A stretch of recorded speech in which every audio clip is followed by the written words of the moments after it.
On this episode of What the Net, a flight attendant, let's just say, was feeling the turbulence on her flight, and a mum is charging for her son's birthday, and you won't believe how much. Let's break that down.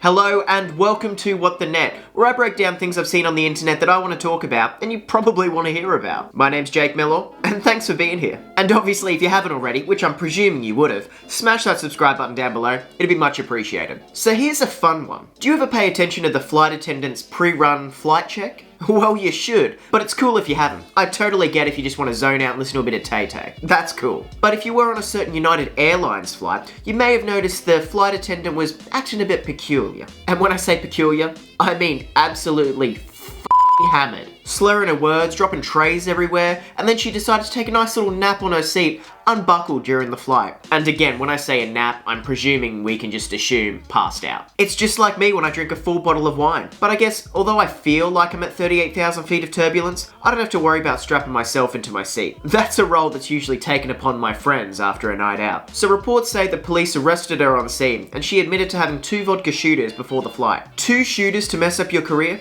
Come on, if you're gonna drink on the job, make sure you build up a tolerance. Or, here's another solution, and bear with me guys, don't f***ing drink before work. But hey, I kind of understand it. Being a flight attendant is a hard job. Always feeling jet lagged, not being able to have a home base, and most importantly, if shit does hit the fan, it's kind of frowned upon to wet yourself and freak out in between serving the hot towels and dinner. And what also sucks is one of the only benefits of being a flight attendant is you get to say the age-old saying, it's 5 o'clock somewhere, and she took that to heart. When the United Airlines was asked about how they handled the situation, they said, well, we fired her. And I genuinely thought they were just going to leave her with a warning. Okay, madam, we've put a lot of thought into this, and until you can handle your spirits, beer only from now on before a flight. Just a side note as well, kind of unrelated to the story, but as you know, I live in the beautiful land of Oz. Brisbane specifically. And I noticed if you're going to catch a flight from, say, Brisbane to Perth, why do they explain the life preserves? It only crosses land. I can't see a life jacket saving your life if you hit Uluru. But that's just a thought. Moving on. And this next one kind of annoys me. So it's been reported that a mother in the UK is charging £70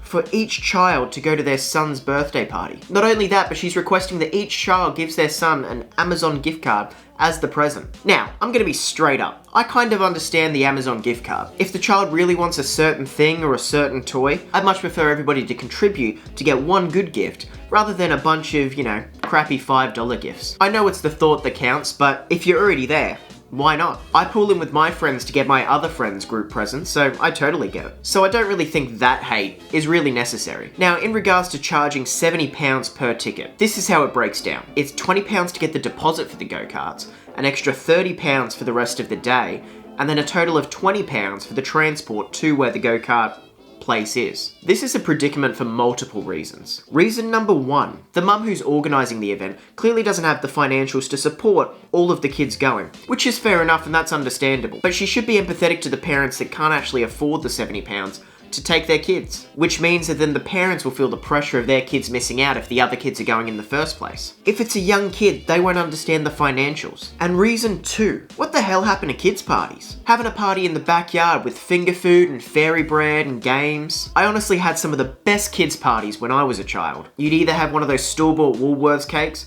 or if you're lucky enough, you would get an ice cream cake, which was amazing. You'd play pass the parcel, pin the tail on the donkey, duck, duck, goose. You'd have all your friends in the house in one spot. You might even have a couple of cousins there. It was great fun. And what's wrong with that? I get that the mum was probably trying to give their child an amazing day, but the way she went about it, I think is wrong. And not only does it give your child expectations, but it gives all the children big expectations for years to come. Now granted, I had some parties when I was a kid where we went out and actually did stuff. We'd go bowling, or I remember one year I think we went to Movie World.